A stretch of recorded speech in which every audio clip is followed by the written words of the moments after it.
আমি গোল্ডের ডেলি ফরকাস্টটা নিয়ে অ্যানালাইসিস করব। মার্কেটের মুভমেন্ট কী হতে পারে, মার্কেটের কোথায় বেস্ট বাই পজিশন হতে পারে বা কোথায় সেল পজিশন হতে পারে সেটা নিয়ে অ্যানালাইসিস করব। তো তার আগে আমি বলে নিই, আমার ইউটিউব চ্যানেলে আপনারা সাবস্ক্রাইব করে নেবেন। এখানে রেগুলার ভিডিও আপলোড করা হয়, 12টা সাড়ে 12টার মধ্যে আপনার প্রতিদিনের আপডেটটা পেয়ে যাবেন।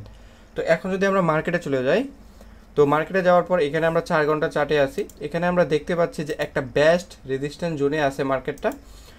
তো মার্কেটটা যদি এই রেজিস্ট্যান্স জোনটা উপরের দিকে ক্রস করতে পারে তাহলে উপরের দিকে মার্কেটটা যাওয়ার সম্ভাবনাটা অনেকটা বেশি, কারণ মার্কেটটা এখন একটা আপ ট্রেন্ডের দিকে আছে।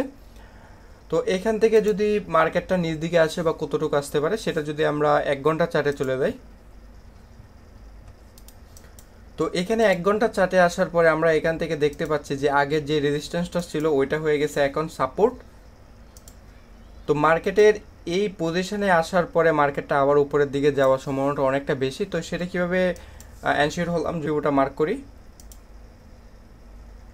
তো পিভোটা মার্ক করার পরে আমরা এখান থেকে পিভোর হচ্ছে আমরা 50 লেভেল আর হচ্ছে 61 লেভেলটা পাচ্ছি। 50 এবং 61 যদি মার্কেটটা এই পজিশনে আসে তাহলে এখান থেকে উপর চান্স অনেকটাই বেশি। যদি এইখানে আরেকটু অ্যানশিওর হই তাহলে হচ্ছে আমরা 4 ঘন্টার চার্টে যাই।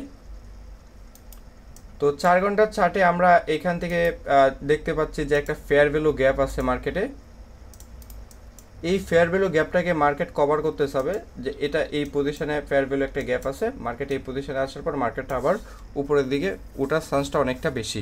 তো এইখানে যদি আমরা দেখি যে মার্কেট এখানে একটা লিকুইডিটি নিয়েছে মার্কেট, তো এখানে হচ্ছে এটা একটা ভ্যালিড অর্ডার ব্লক। যদি মার্কেটটা এই পজিশনে আসে এখান থেকে ওঠার চান্স এমনিতেও অনেক বেশি।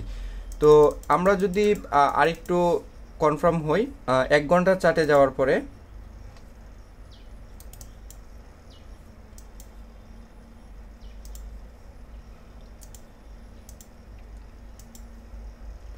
এখান থেকে আমরা একটা প্যারালাল চ্যানেল ড্র করে নিলাম। কিন্তু এখানে আমরা দেখতে পাচ্ছি যে প্যারালাল চ্যানেলের যে একটা মাঝখান দিয়ে একটা সাপোর্ট এরিয়া গেছে, এই সাপোর্ট এরিয়াটায় যদি মার্কেট এখানে আসে তাহলে এখানে আমরা একটা সাপোর্ট এরিয়াও পাচ্ছি, যে এই পজিশন থেকে আবার আপের দিকে যেতে পারে এই পর্যন্ত।